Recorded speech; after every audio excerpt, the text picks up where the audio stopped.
On va voir un exemple, un petit chantier qui s'intègre dans une mission un peu au long cours. On est toujours en train d'accompagner un constructeur, fabricant de matière, de métaux. Et l'exemple que je vais vous montrer concerne effectivement la méthode BID, qui s'intègre dans un chantier un peu plus vaste, dans une transformation ligne complète de cette entreprise.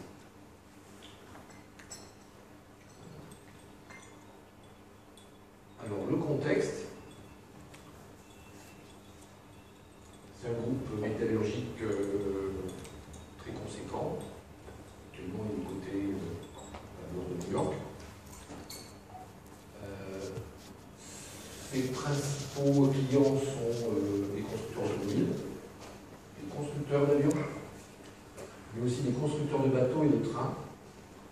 Et puis aussi, il a tout un système de distribution à travers des sociétés qui ont des petits magasins partout dans le monde, pour lesquels toute petite entreprise, toute petite PME qui fait des produits, de la mécanique avec ces produits, est amenée à aller acheter ces matériaux. Fin 2012, la somme des réclamations clients de l'ensemble des sites atteint 400 réclamations par an. Ça a été un peu...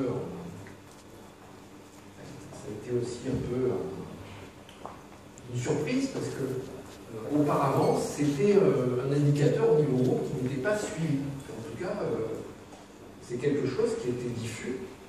Chaque site traitait les réclamations clients du mieux qu'il pouvait. Mais en tout cas, l'enjeu de timage était vraiment pas du tout perçu, sachant qu'il y avait des gros donneurs d'ordre qui, effectivement, poussaient pour améliorer la qualité, notamment dans l'automobile et les constructeurs d'avions. Il y avait tout un tas de petits clients, entre guillemets, de distributeurs, aussi importants par le volume et par les marges, qui étaient totalement, je dirais, oubliés dans cette somme de réclamations clients. Donc, premier point, la qualité pour les clients avait été oubliée. Alors, est-ce que ça veut dire que dans cette société, ils n'avaient pas le souci d'améliorer la qualité? La réponse est que, effectivement, ils avaient fait un certain nombre d'actions, ils avaient fait des projets, ils avaient formé des gens à l'INSEE Sigma, mais le focus avait été essentiellement sur des problèmes de qualité interne, voire simplement la réduction de la consommation de matière, parce qu'effectivement, il y avait des rebuts, et puis aussi, lors de la mise en œuvre de ces matériaux, ils avaient des pertes. Donc, une approche plutôt interne de l'amélioration de qualité et très orientée technique.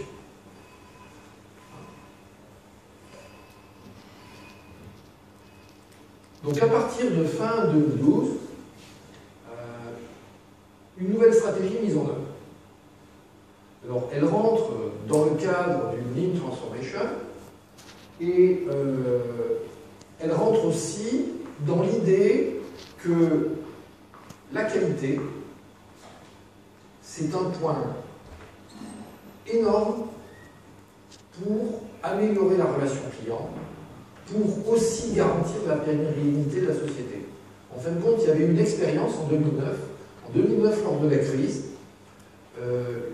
certaines personnes se sont aperçues que les fabricants de matériaux, les fournisseurs, avaient été en particulier moins impactés par la crise en termes de réduction de prix, parce que les clients voulaient un peu protéger leurs fournisseurs dans la mesure où le prix, effectivement, on essayait de changer les gens sur les prix, mais si les usines des clients sont satisfaites et si rien ne pose problème en termes de qualité, eh bien ça veut dire que si on change de fournisseur comme ça, on ne sait pas où on va. Et en plus, on était en crise.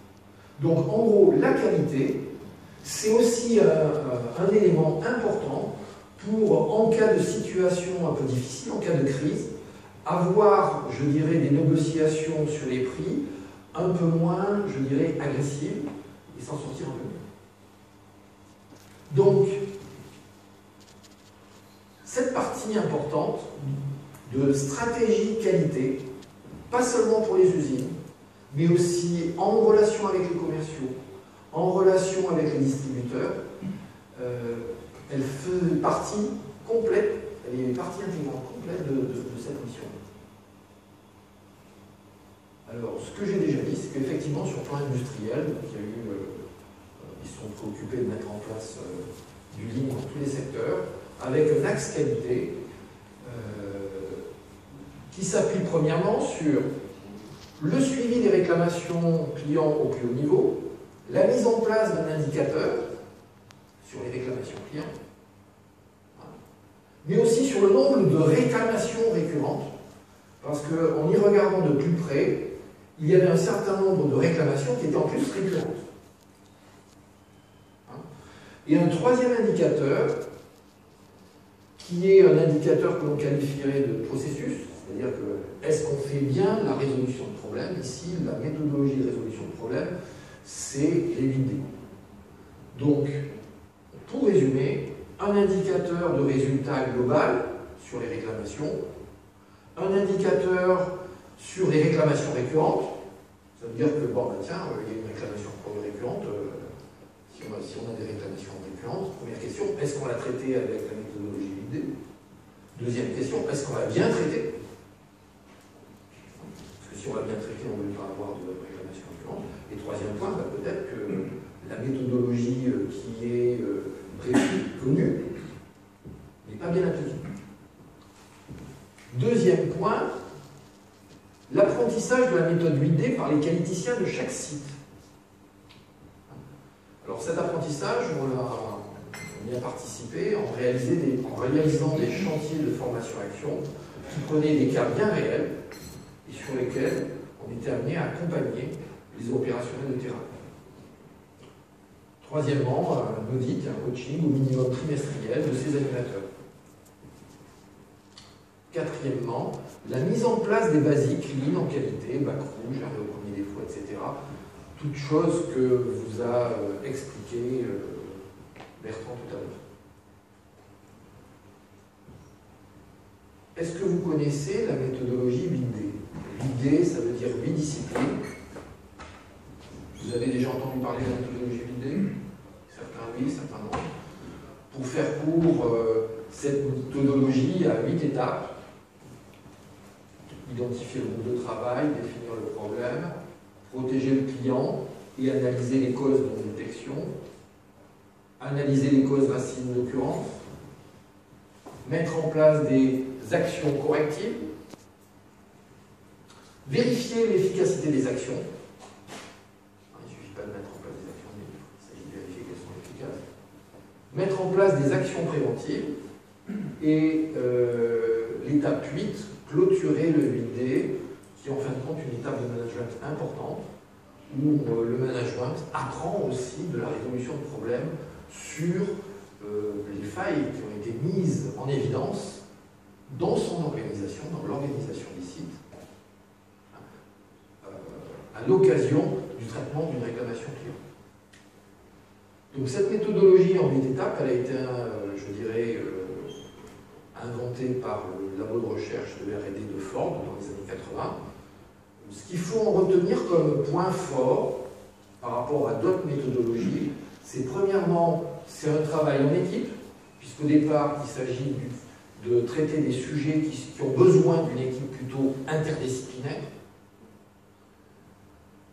Deuxième point clé, c'est on protège le client.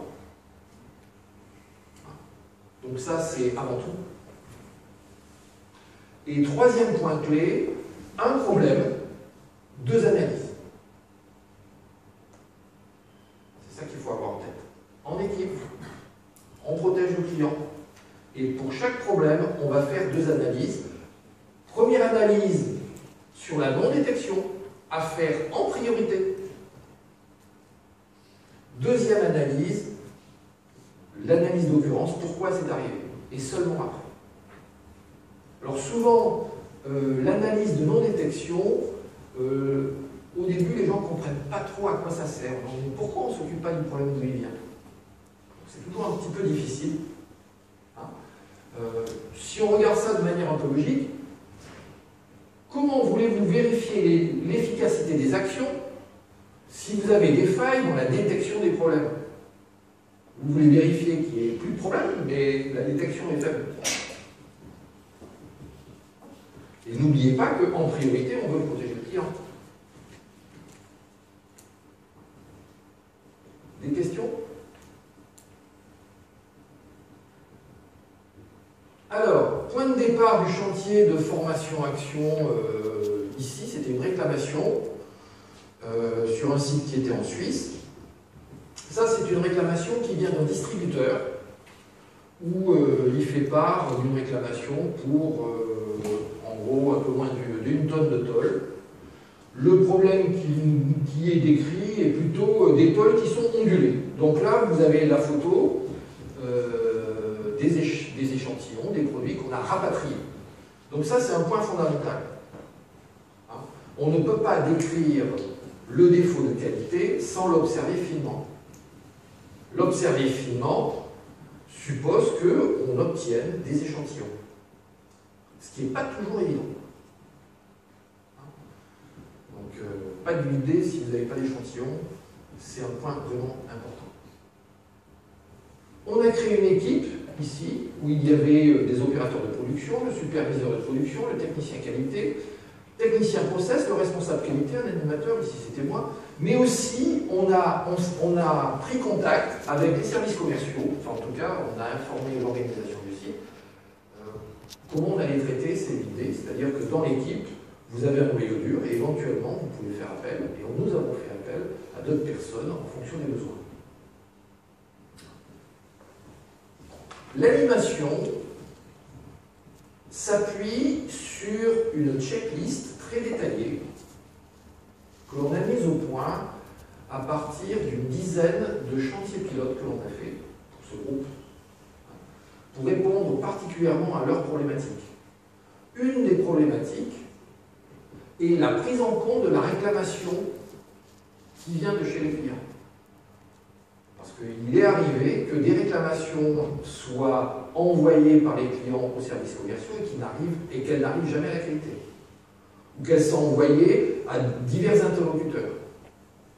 Ça, c'est un premier point. Deuxième point, il est important d'avoir des échantillons. Donc ça veut dire que si vous n'avez pas des échantillons, si vous n'avez pas un minimum d'informations sur la nature de la réclamation, vous allez avoir du mal à former une équipe qui correspond vraiment aux problèmes auxquels on doit faire face.